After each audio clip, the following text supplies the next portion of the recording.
Este é o Pode Pensar e esta é a série O Balde Pode. Estudo do livro A Técnica Funcional da Lei de Deus.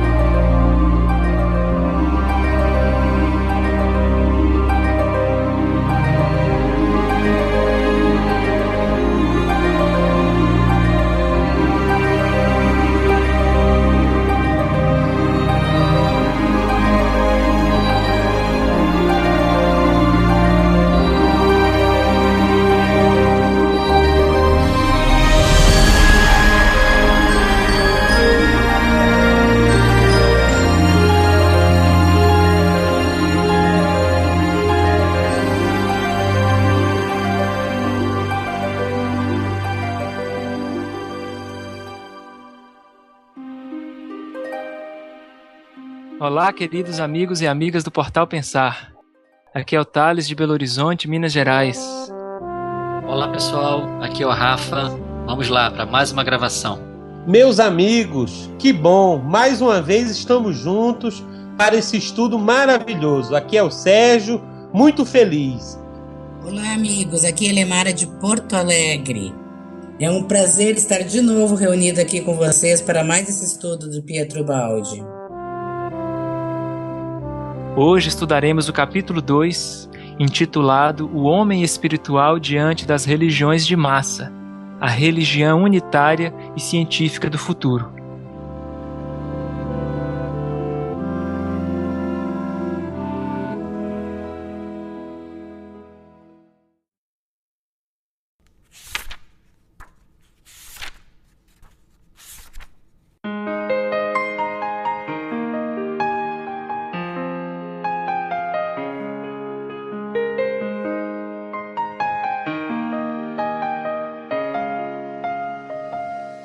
Segundo capítulo do livro A Técnica Funcional da Lei de Deus. A posição do homem espiritual diante das religiões de massa e a religião unitária e científica do futuro.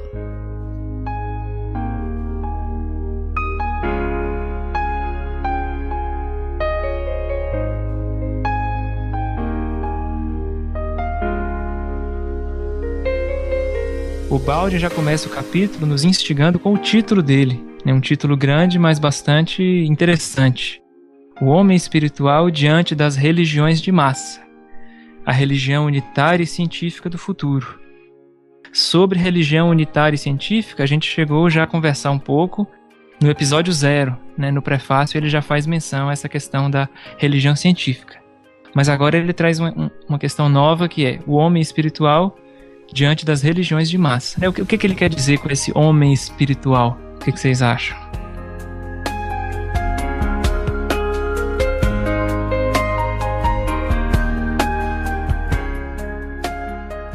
Então, é interessante, que o Baldi já começa a falar daquele ser humano que já atingiu um grau de consciência maior.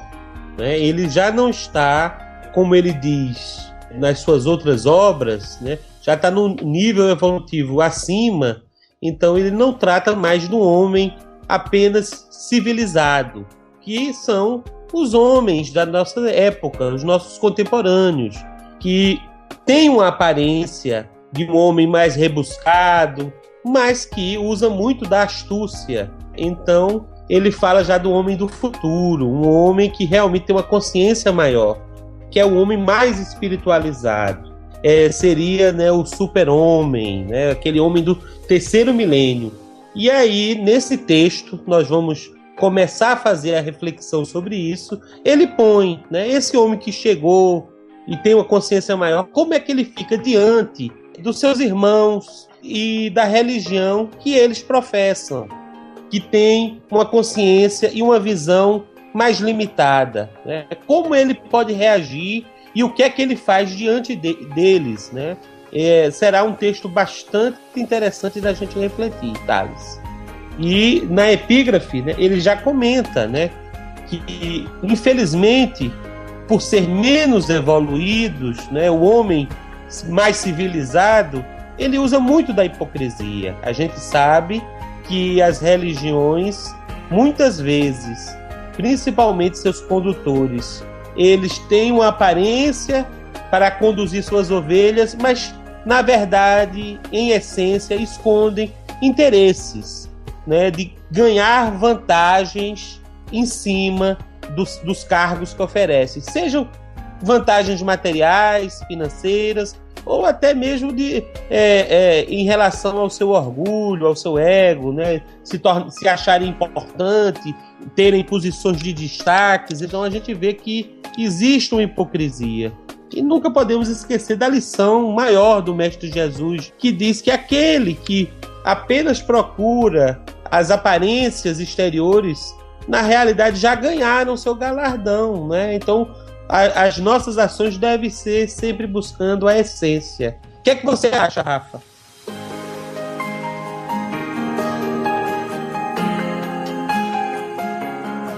Então, o homem espiritual, ele é aquele homem de exceção ainda, né?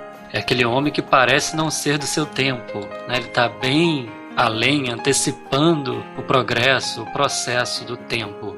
E a gente percebe isso na história, né? Aqueles homens e mulheres que surgiram, né, em seu dado momento e se evidenciaram pelas suas atitudes, pelas suas ações espiritualizadas, né, benéficas para a humanidade. Aqueles que todos olhavam assim assustados, né, com aquele homem que foge à regra, aquela mulher que foge à regra, muitas vezes não reconhecida no seu tempo, só vindo a ser reconhecido depois, por agir diferente da massa, por agir diferente do tradicional.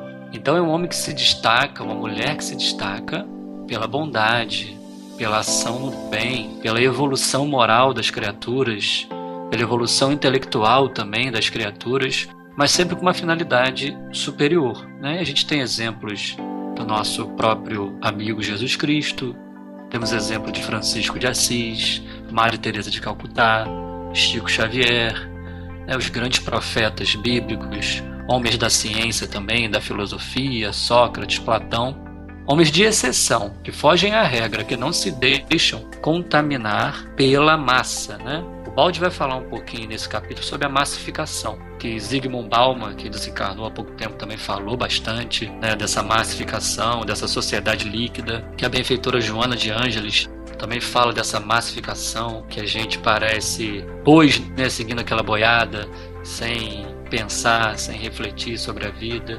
Enfim, a gente vai falar muito sobre isso, eu acho, nesse episódio. Mas é importante frisar que o Baldi, humildemente, ele está dizendo do seu próprio caso aqui, que era um homem espiritual diante das religiões de massa. Daí que sai o título. Como é que o Baldi se posicionou, homem espiritual que o é, perante as religiões de massa, da hipocrisia, da massificação? Enfim, vamos lá, Thales.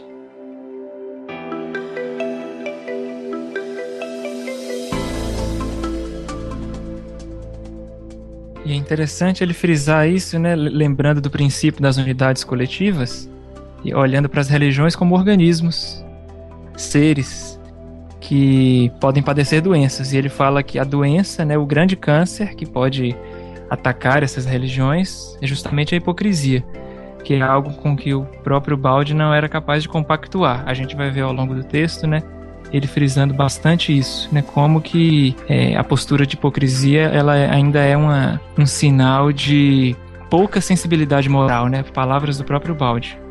Ô, Thales, mas a hipocrisia, né, o próprio Baldi vai dizer que ela é necessária ainda, né, para o homem médio, né? Sim. Apesar dela ser dolorosa, de ser uma dissimulação, um fingimento, uma falsidade, ela ainda é necessária para um dado tipo biológico, para um biótipo, como o Baldi fala, né? Porque o mundo ainda está estruturado nessa hipocrisia. E essa hipocrisia, ela nos aproxima uns dos outros, ela tem o seu benefício apesar de ser uma coisa ruim. né? Então, assim, o homem espiritual evolvido, ele não fica à vontade numa sociedade hipócrita e ele não consegue agir hipocritamente, porque é contrário à própria natureza dele conquistada. Mas para o homem médio, é doloroso dizer isso, ainda há uma necessidade, né? Eu digo por mim mesmo, né? Então, tem a sua função, né? Como a gente leu no capítulo anterior, tudo tem sua função. E mesmo a hipocrisia, ela teve no passado, sobretudo, e ainda tem hoje uma função. Só que essa função já está sendo esgotada. É preciso subir de degrau, né? Dar um passo acima, passando para honestidade, para a verdade e outras virtudes necessárias a um convívio mais fraterno entre todos. Muito legal, Rafa, você destacar isso, porque a gente vai perceber no texto justamente como o Balde explica a ação da lei. Que mesmo usando de uma deficiência, de uma falha, de um defeito, de um vício humano, a lei consegue que esse vício ele se autocure, né? Então a gente percebe esse efeito da lei. Você vai esgotando a hipocrisia a ponto que o homem chega num ponto que ele quer o reto agir, né? Ele quer agir com honestidade, com sinceridade. Então ele vai esgotando esse mecanismo e tudo isso é a lei de Deus agindo em nós. Então o próprio defeito faz ele se extinguir, né, através das consequências que ele traz ao homem e as reflexões, fazendo com que o homem consiga subir de degrau.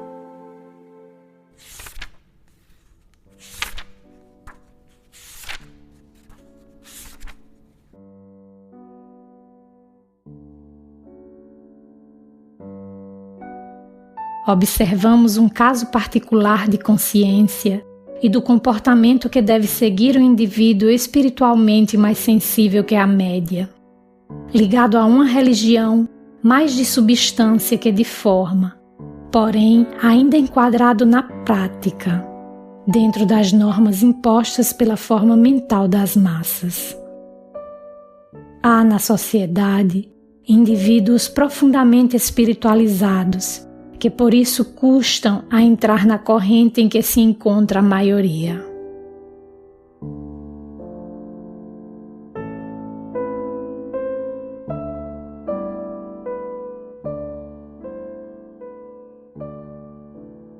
O Balde vai apresentar na sequência do texto a ideia de que excepcionalmente surgirão seres, né, espiritualmente mais sensíveis, por maturidade, por terem se maturado espiritualmente no tempo, e ao encarnarem no mundo como a Terra, eles encontram um ambiente de religiosidade em que se valoriza mais a forma do que a substância. E aí esse ser se vê diante de um dilema. Qual que é a postura do indivíduo mais sensível diante disso? O que o Balde traz pra gente? É uma dura realidade para o homem que já atingiu essa sensibilidade, né?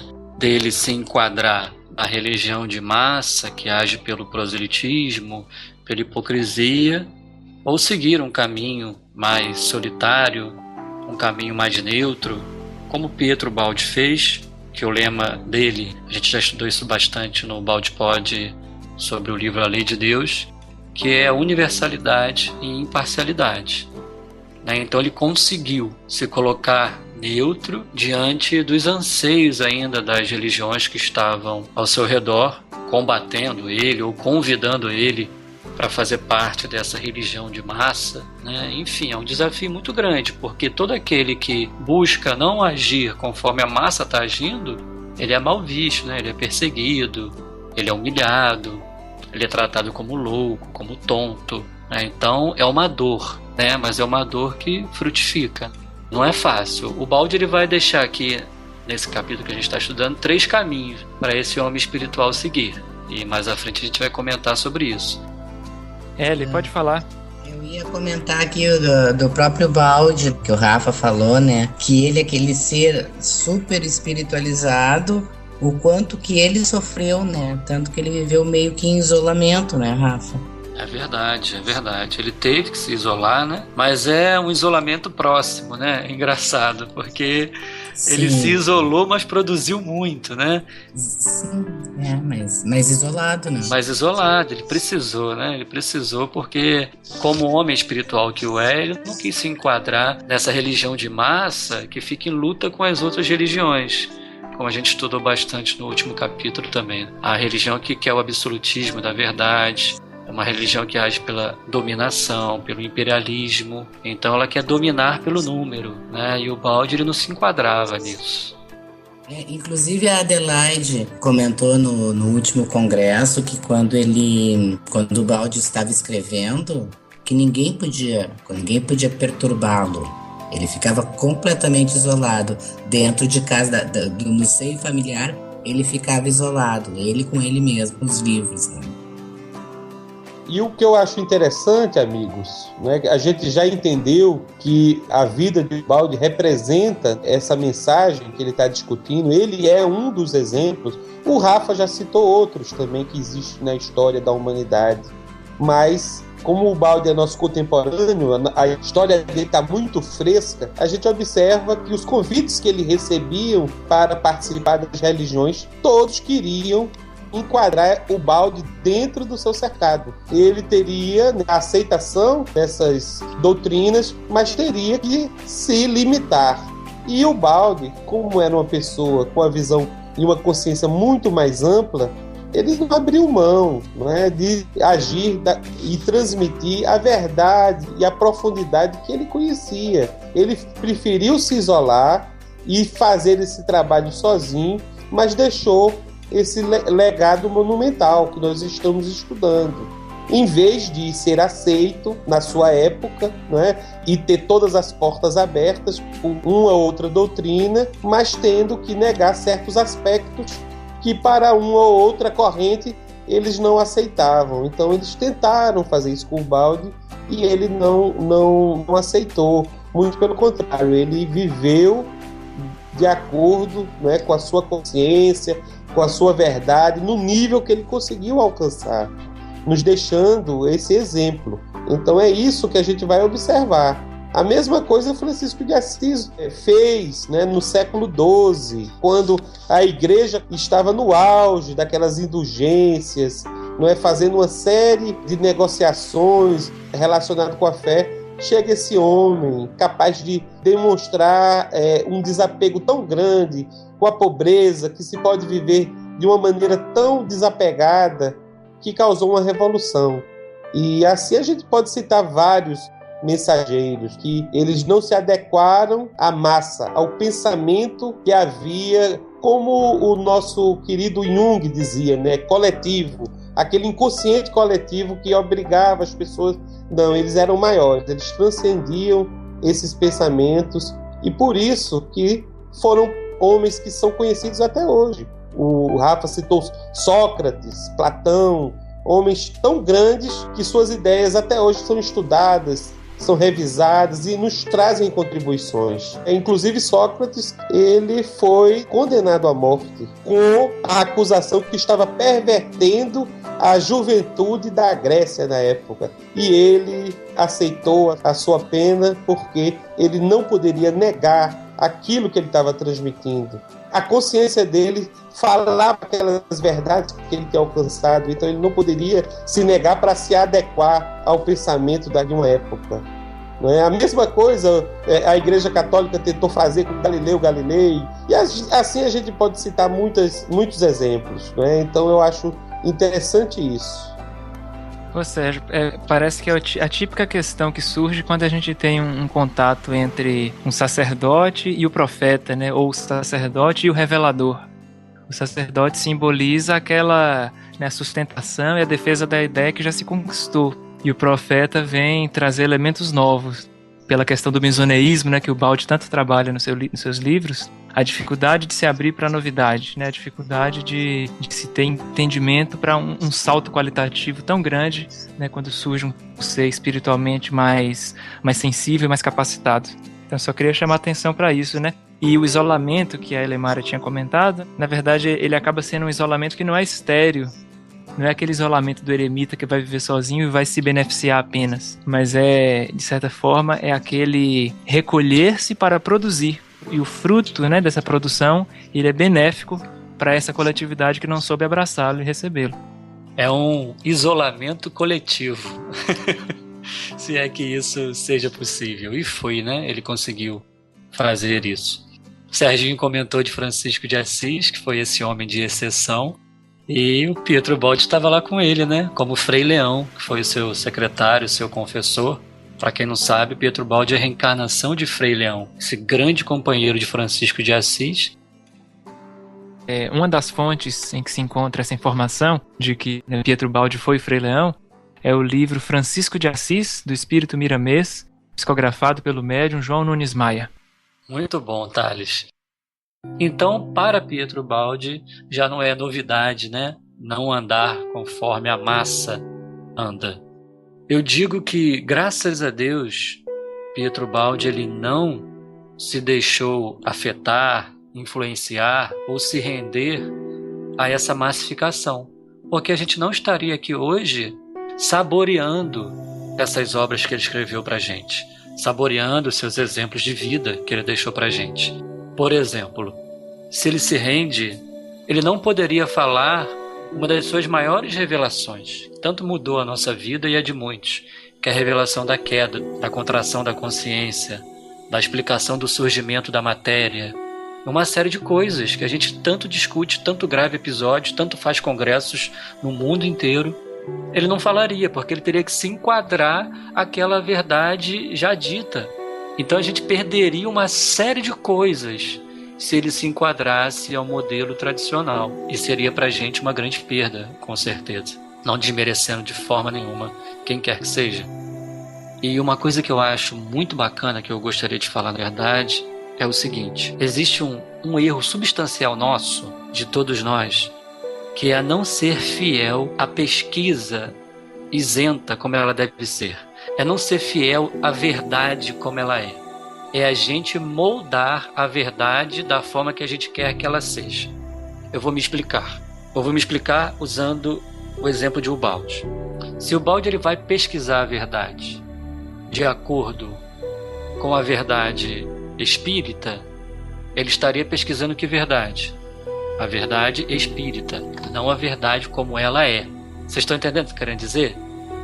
É o que ele diz muitas vezes. Eu pesquisei o fenômeno como ele se revelava para mim, e não como, já tendo um ponto de partida na minha mente, o fenômeno como eu queria que ele fosse. Então eu posso partir para uma pesquisa da verdade seguindo uma verdade católica, uma verdade protestante, uma verdade espírita, uma verdade budista. Mas o Baldi não, ele procurou pesquisar a verdade, procurou pesquisar o fenômeno da maneira que ele se apresentava. Então, quando eu já vou com uma consciência modelada em um padrão de uma religião, de uma filosofia, eu já vou afetado por aquilo. Então, o fenômeno não se revela como ele verdadeiramente é, mas como a minha lente pode mostrá-lo.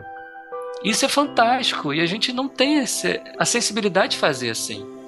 Né? A minha mente espírita, eu que sou estudioso do espiritismo, como nós somos, a gente vai pesquisar as coisas sempre trazendo o nosso viés espírita. Graças a Deus é uma coisa que eu estou me desvencilhando cada vez mais, aprendendo com o Baldi. E como as coisas se engrandecem aos nossos olhos, porque a gente consegue enxergar de muitos outros pontos de vista, e não só o ponto de vista da religião que a gente professa. Isso é lindíssimo, isso traz um sabor imenso à pessoa que assim age, né? Aquele que é fiel à verdade, e não à verdade proclamada por grupos, né?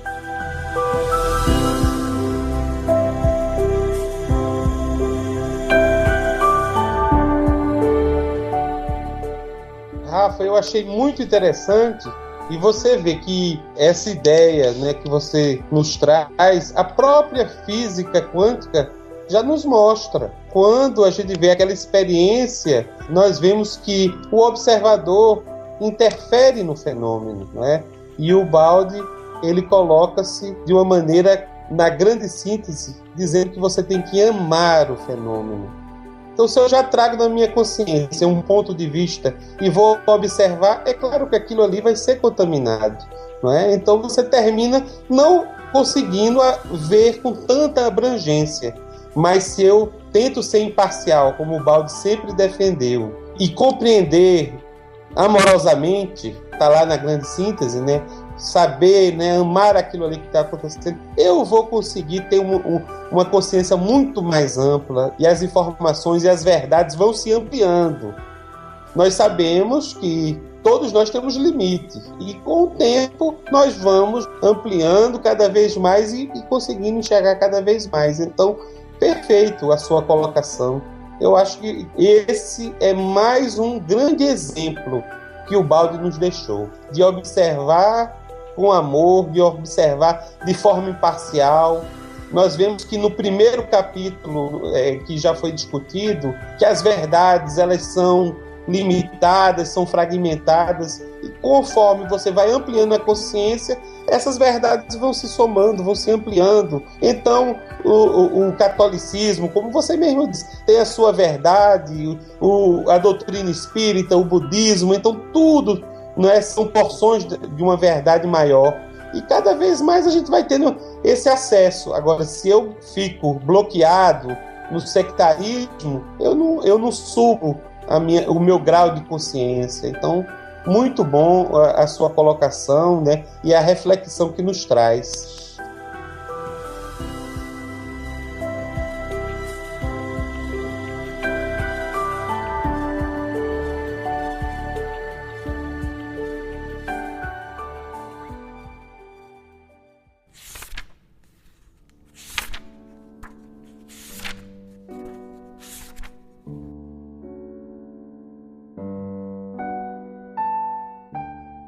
Muitas vezes é a força do número que estabelece a lei e a verdade.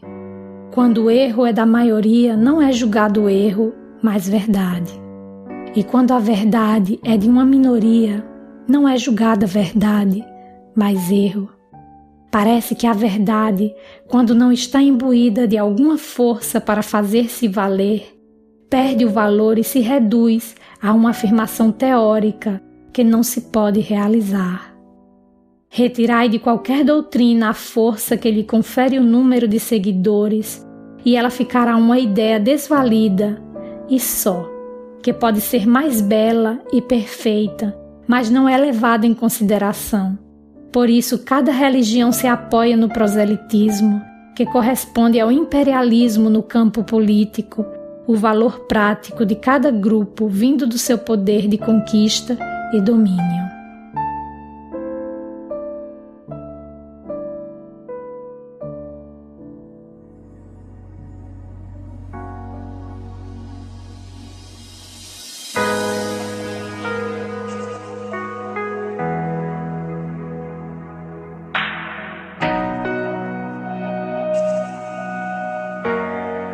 Na continuidade do texto, o Baldi vai trazer algumas reflexões sobre o que define a força, né, o poder de uma verdade. E o que seria isso, né? Qual que é a força de uma doutrina? Heller, você quer falar, Heller? Eu queria falar sobre esse capítulo, esse trecho aqui, sobre a verdade, né? Vocês já viram que hoje os heróis que nós temos no nosso país são as pessoas que são honestas. Como se honestidade fosse, tipo, algo fenomenal. O certo seria ser honesto, né? Mas nós vivemos numa época antissistêmica tão forte em que o honesto é algo que vira heroísmo, que vira algo fenomenal, que vira algo fora do padrão comum de tudo. Então, é essa coisa que é a verdade, ó. Que quando a verdade é de uma minoria, não é verdade, mas é erro. Olha que coisa absurda, né?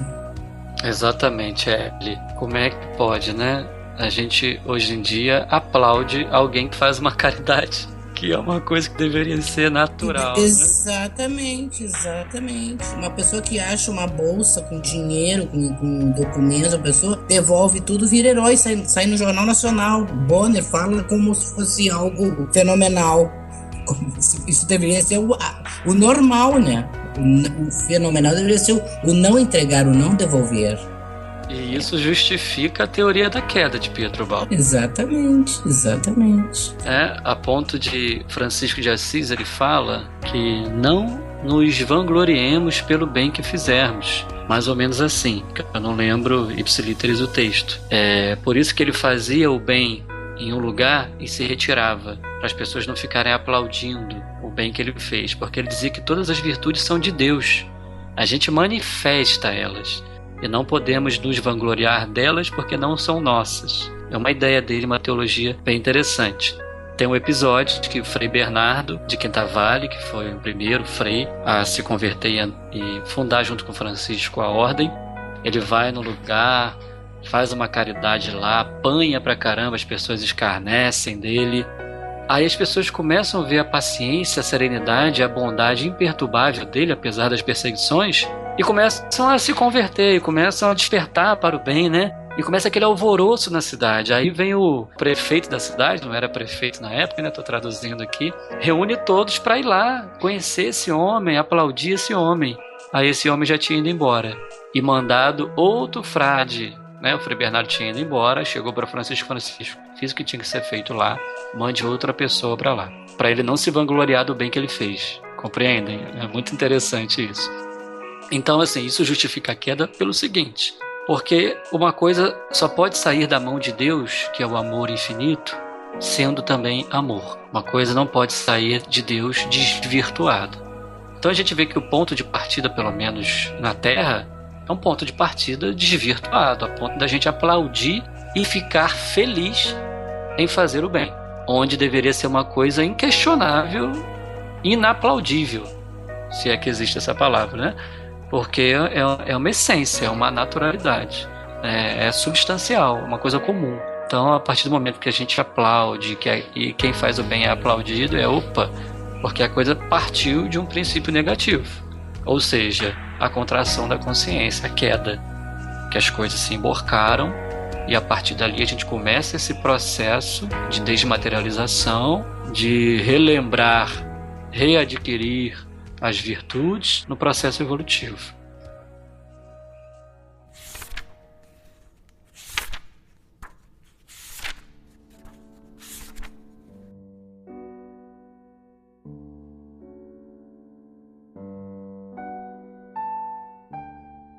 Que deve, pois, fazer o indivíduo em minoria?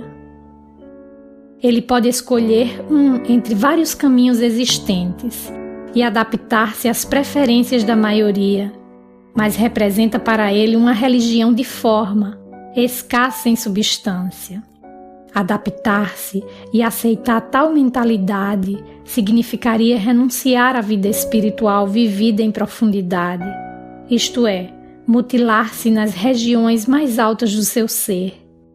Isto, para quem é espiritualizado, é a mais penosa e também danosa das experiências, a do retrocesso involutivo, que o leva a viver num nível espiritual mais baixo.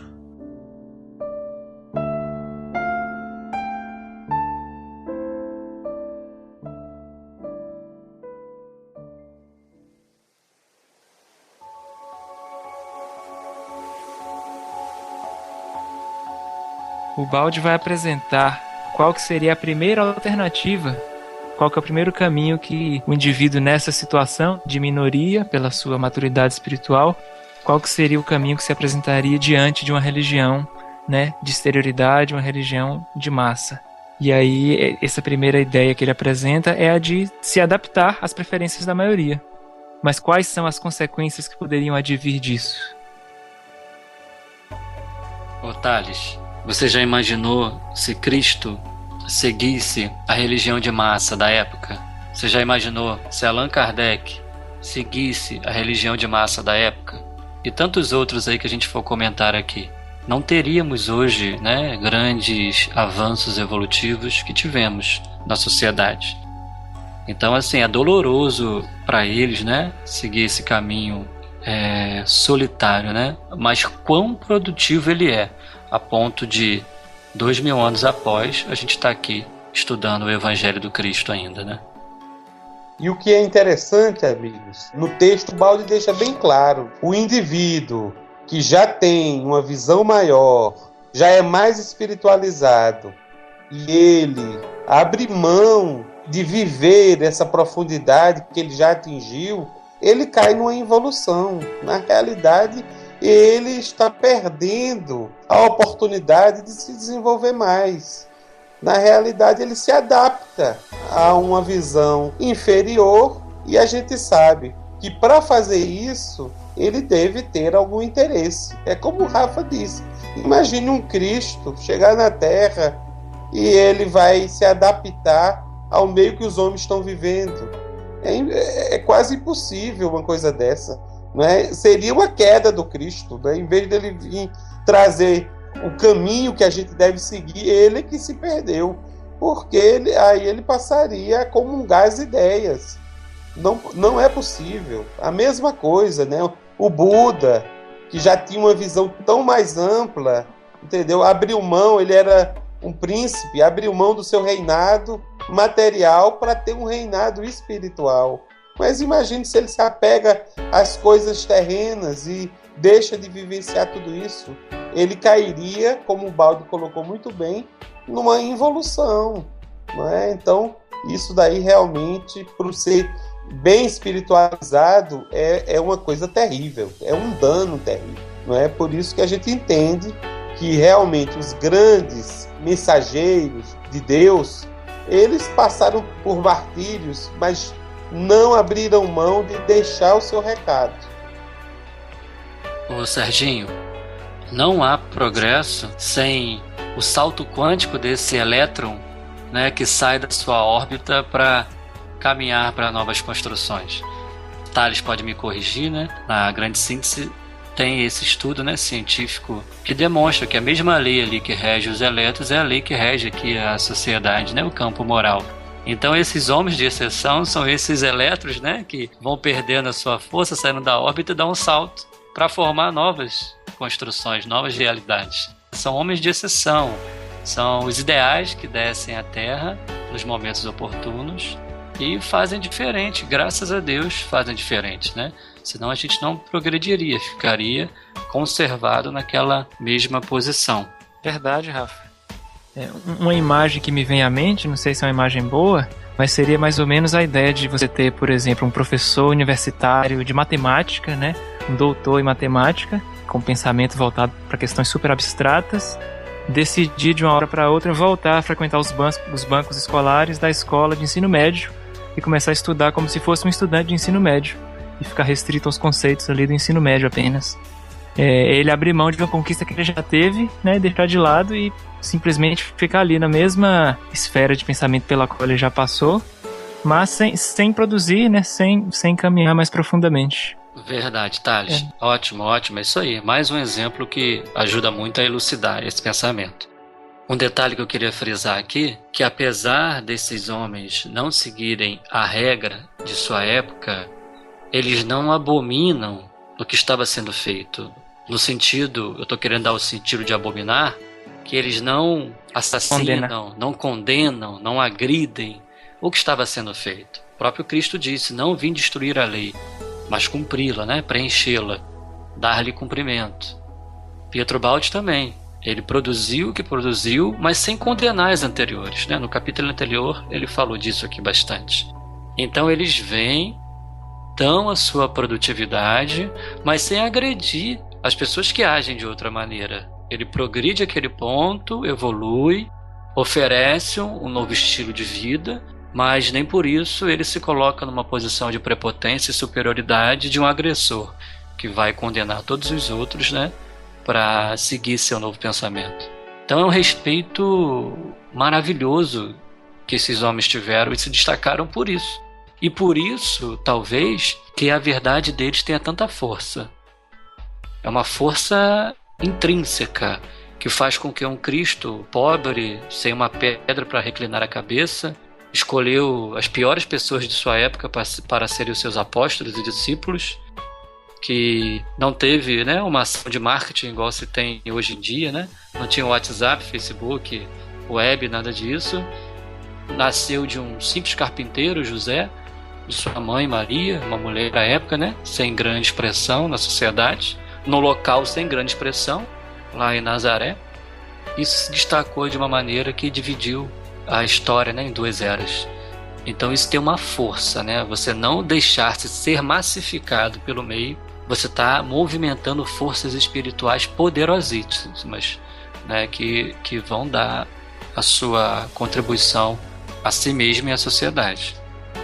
E é interessante o fato dele frisar também como que é penoso e causador de sofrimento, né? Colocar-se nessa situação. Você poder, né, ter uma vivência espiritual muito profunda, interior, e você simplesmente se impedir de fazer isso com a justificativa de ter que se adequar a uma forma de pensamento, a uma forma mental que já não é mais aquela que lhe satisfaz, que lhe alimenta. Sem condená-la, né? Ela é adequada para quem está no nível dela, mas para quem já superou, é preciso caminhar mais além.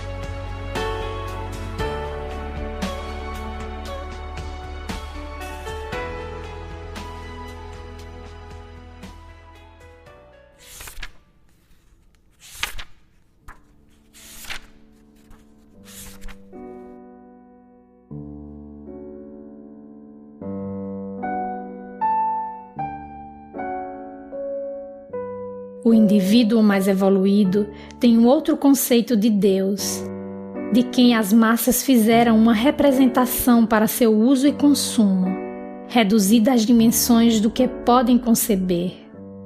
O homem mediano concebe um Deus antropomórfico, feito à sua imagem e semelhança.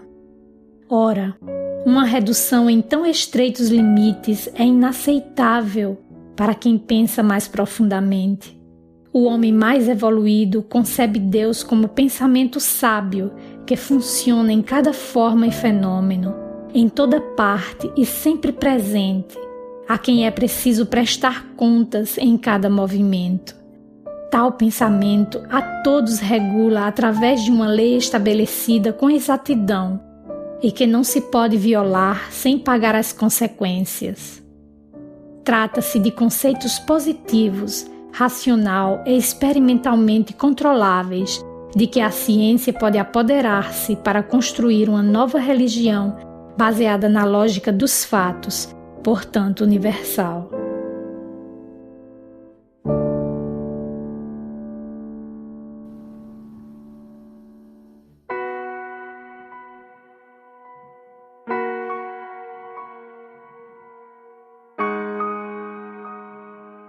O Baldi traz à baila a ideia de Deus, né? A concepção de Deus. Como que a concepção de Deus é diferenciada para o homem dito espiritual e para o homem ainda não espiritual, né? Para o homem evoluído. Ele faz o contraponto da concepção antropomórfica e da concepção de Deus como lei. O que vocês acham disso? Thales, eu achei esse comentário de Ubaldi muito interessante, porque nos remete mesmo à própria evolução humana, né? É interessante que o homem, se nós formos pegar em todas as épocas, a forma que o homem pensa sobre Deus, né? Sobre o Criador, sobre a transcendência, ele fala dessa trajetória evolutiva, né? Então o homem mais primitivo, ele julgava Deus as forças da natureza. Ele não entendia aqueles fenômenos e observava que aqueles fenômenos mexiam com sua vida. Então, se faltava chuva, vinha uma seca, ele passava fome, ele não conseguia subsistir, então ele orava para aquele Deus da chuva. Mas conforme a sua consciência foi se ampliando, foi mudando-se, né, essas perspectivas, até se encontrar um Deus como o Criador, né, o Criador de tudo, do universo, mas ainda de forma o quê? Primitiva. Então ele acreditava naquele Deus que, além de ter a forma humana, mais do que a forma humana, mas que tinha os sentimentos humanos. Era um Deus vingativo, era um Deus orgulhoso, que exigia que fosse feito a sua vontade, senão ele castigava, ele punia. Então, em vez de nós sermos a imagem de Deus, o homem construiu um Deus à sua imagem. Mas também com o passar do tempo e da evolução, a gente foi ampliando ainda mais esses conceitos e vemos que não, que Deus, ele não é antropomórfico. Na realidade, ele é a causa primária de tudo, ele é o grande criador, ele é uma inteligência suprema, né, que tem todos esses dons de forma absoluta. Então, você já tirou a forma humana dessa história. Agora, o Balde, com toda a sua revelação, nos traz ainda um ponto que é o próximo ponto. Nós caminhamos de um politeísmo para um monoteísmo, depois para um Deus que deixou de ser antropomórfico, e agora o próximo ponto que a humanidade ainda enxergará é justamente o Deus monista, que é entender Deus preenchendo todo o universo manifestado. Ele está em tudo, ele está nos mínimos movimentos que nós fazemos, na forma de sua lei, né? Então tudo que ocorre dentro da nossa realidade está coordenado e está orientado segundo, né, essa sabedoria, essa inteligência suprema e essa lei perfeita e imutável.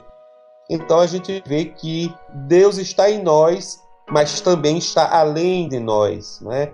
Isso não tira a forma transcendente de Deus, que infelizmente é uma das questões que as pessoas não compreendem bem quando o Balde explica, né?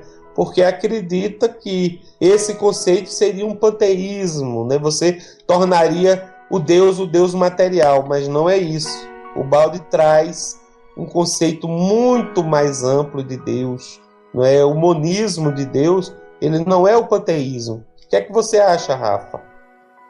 Serginho, eu acho fantástico essa visão de Deus trazida por Ubaldi e por outros pensadores também, pela doutrina espírita também, mas o Ubaldi ele aprofundou mais ainda, né, por ter vindo quase 100 anos após a doutrina espírita, então ele pôde se aproveitar de avanços científicos, debates, diálogos interreligiosos, novas obras através do Chico surgindo na doutrina espírita. Enfim, o interessante é o seguinte, sobre o porquê que isso é tão importante.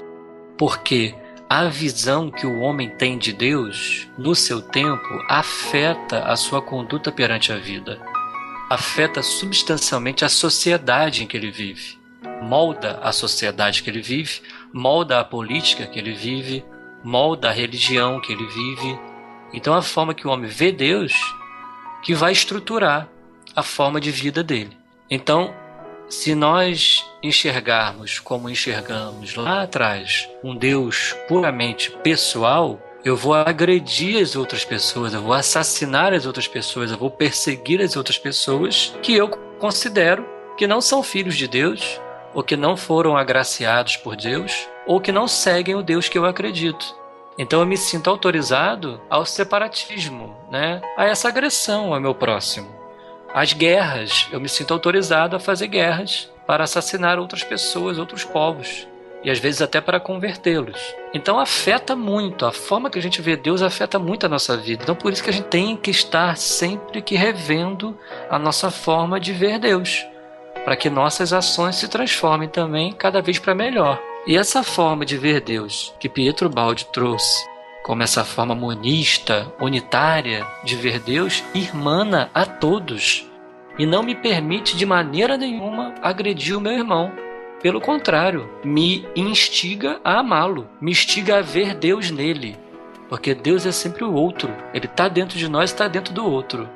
Então isso nos estimula, nos contagia a amar o próximo, a dizer aquela expressão namastê, o Deus que habita em mim também habita em ti, não é? Então ajuda nisso, né? Aí a partir dessa visão, a nossa sociedade se estrutura de outra maneira, pelo menos deveria, né? Isso vai acontecer com o tempo. A constituição do meu estado, do meu país, ela vai ter uma formatação diferente. A política, né, a administração, ela vai ter uma formatação diferente. Não vai ter mais aqueles privilégios, aquelas exclusões, aquelas desigualdades sociais. Enfim, a gente poderia ficar horas aqui enumerando os benefícios sociais, humanitários, políticos, administrativos que teríamos se passássemos todos a ter uma visão de Deus dessa aqui que Pietro Baldi traz, né? Emanando a todos os seres, que foi a visão que o Cristo trouxe, que o Baldi só vem aqui revisitar e explicar de acordo com a psicologia moderna. É interessante a gente pensar, né, que essa concepção que ele traz pra gente não é uma concepção aprendida em livros, não é uma concepção retirada de manuais de teologia, não é uma concepção teórica. Ele fala o tempo todo na sua obra, o Baldi, que a experiência que ele teve, né? A experiência de profundidade desse contato com Deus, do entendimento dessa lei, né? Dessa visão de Deus como lei. E sendo lei, é algo que é experimentalmente controlável, né? É algo racional, é algo inteligível, né? Isso está tanto em consonância com o pensamento espírita, né? Da fé raciocinada, mas é algo que está ao nosso alcance e é algo que ele convida o tempo todo nós, leitores, a buscarmos experimentar dentro das nossas possibilidades. Controlar experimentalmente isso, né? Viver a nossa vida tendo em mente isso e buscando observar dentro de nós e fora de nós a presença dessa lei, tudo guiando, tudo regendo. Essa questão dele falar da gente ter que amar o fenômeno, se tornar o fenômeno para pesquisá-lo, para entendê-lo, né? Passa por isso, nessa nossa entrega interior sincera de buscar experimentar isso mais do que abastecer o nosso cérebro, o nosso intelecto com as leituras e as discussões, né? É um convite de fato, a experimentar, a fazer esse controle experimental. Eu acho isso bastante interessante. E ele chega a falar isso aqui, que a ciência ela pode se apoderar disso para construir uma nova religião. Mas quando ele fala de ciência, a gente tem que pensar não na nossa ciência como está posta hoje, né? Nossa ciência é uma ciência de interesses. É uma ciência astuta, é uma ciência que visa conseguir dinheiro, né, conseguir financiamento para publicar, e né, aquele amor pela busca da verdade, do entendimento, né, a busca de Newton, de Einstein, de tantos outros, ela está para segundo plano. Então, se a gente tiver criaturas religiosas, né, usando a figura do próprio Einstein, que era uma figura que passava essa imagem, né, de alguém que admirava a harmonia profunda do universo, entendia que havia uma harmonia grandiosa, que precisava ser entendida, que a razão nossa ela é capaz de conceber, é capaz de testar, de verificar, por amor à verdade, como o Rafa comentou mais cedo, né? Por amor à verdade, simplesmente, não para se autopromover, não para nenhum outro fim mais superficial, mas de fato, né? Aquela ciência daqueles homens que buscam de fato essa verdade, e não tem como acessar-se a verdade sem acessar-se Deus.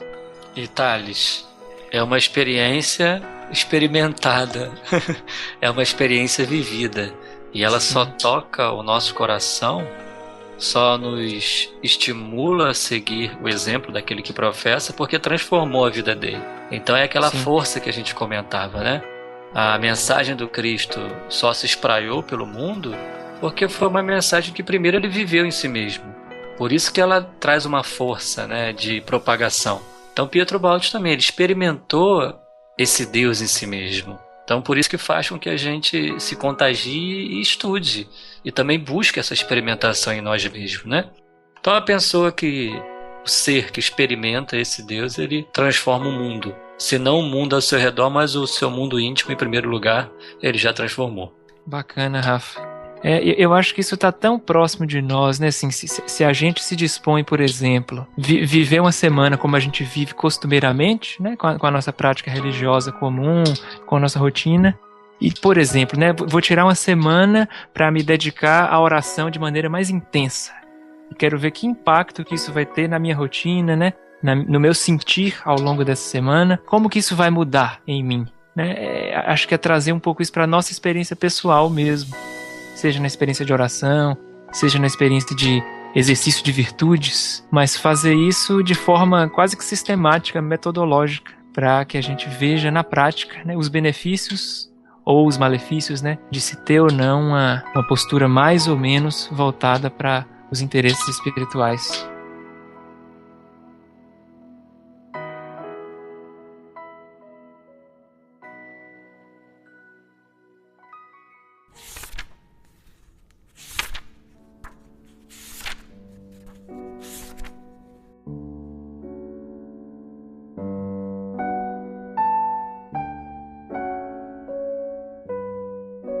como se vê, neste caso, o problema religioso é colocado de forma diferente, mas ao invés de abrir as portas a tais conceitos mais aceitáveis pela ciência, se insiste nos antigos, que parecem feitos justamente para empurrar as mentes cultas a uma sumária negação, terminando na irreligiosidade do ateu.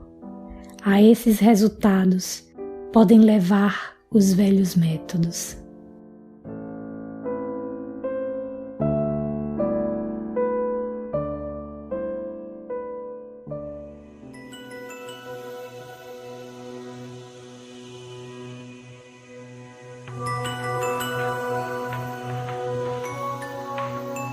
Essa semana eu tive a oportunidade de assistir alguns episódios da nova série Cosmos, com o Neil deGrasse Tyson. E aí a gente vê algumas falas dele, um pouco de ironia, né? Um pouco de alfinetar a concepção religiosa literalista, né?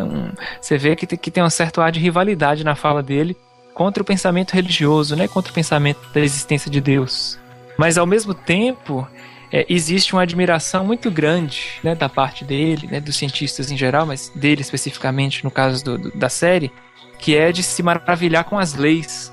Como que é impressionante o conjunto de leis que governa o movimento das galáxias, né, o movimento das partículas, como que essa harmonia que a tudo dirige é algo assim estupendo, e como que a grande aventura da ciência, né, da ciência pura, digamos assim, é a de tentar penetrar cada vez mais na profundidade desse pensamento. Então a gente vê é Deus, né? Eles não usam a expressão Deus para falar disso, né? Mas a questão das leis naturais, as leis físicas que guiam tudo de modo matemático, de modo exato, calculável, com precisão assim exata. É muito interessante, né? Você vê que é um embate que existe, ao mesmo tempo que o cientista ele reconhece a grandeza das harmonias por detrás de tudo. Há essa dificuldade de se entender os velhos métodos, né? A velha forma de se conceber Deus antropomorficamente, como o Baldi comentou no parágrafo anterior. Realmente, Thales, o Baldi já tratou disso no livro A Lei de Deus, e novamente a gente entende a função do ateísmo, né? Que é o combate a essa visão antropomórfica desse Deus com feições humanas, e que é impossível, né? A nossa ciência hoje já atingiu um grau, tamanho de desenvolvimento, investigando e tendo detalhes dessas leis, que não pode conceber existir um velhinho de barba branca que fica num trono no céu ou em algum lugar e controla tudo. Isso realmente não existe. Fica bonito na Capela Sistina, né? A gente vê aquela obra de arte onde o Deus tocando o homem, né? Aquele toque ali da criação, é um símbolo, mas a nossa consciência atual não permite mais essa ideia antropomórfica. Então, obviamente, serve para combater isso. E, claro, essas ideias vão sendo divulgadas para a massa, para combater esse Deus, né, que, na forma humana, que não existe mais, que não tem como ser um conhecimento massificado, né? A humanidade já está pronta para dar esse salto consciencial, esse salto quântico, como a gente falou, né, de uma visão mais ampla sobre Deus, e observar como o Baldi faz, e você falou muito bem, o Deus que está nas leis, que tudo rege de maneira tão perfeita, né, com os astros funcionando, tudo se encadeando desde o micro ao macrocosmo. Então é por aí que nós estamos caminhando. Nós vemos que essa concepção maior ainda não atingiu a consciência coletiva de todos os povos, mas esse é o caminho, e é por isso que a ciência combate, né? É por isso que existem esses programas que você falou, né? Mostrando o universo e vendo que essa ideia de um Deus orgulhoso que recebe o seu dízimo e que vai dar em dobro para o fiel, isso daí já não é possível mais, né? Infelizmente, são os últimos, né, estertores que a massa ainda adquire com esse pensamento, né? Mas isso isso vai se acabando, porque não tem como mais a consciência humana ver Deus dessa forma.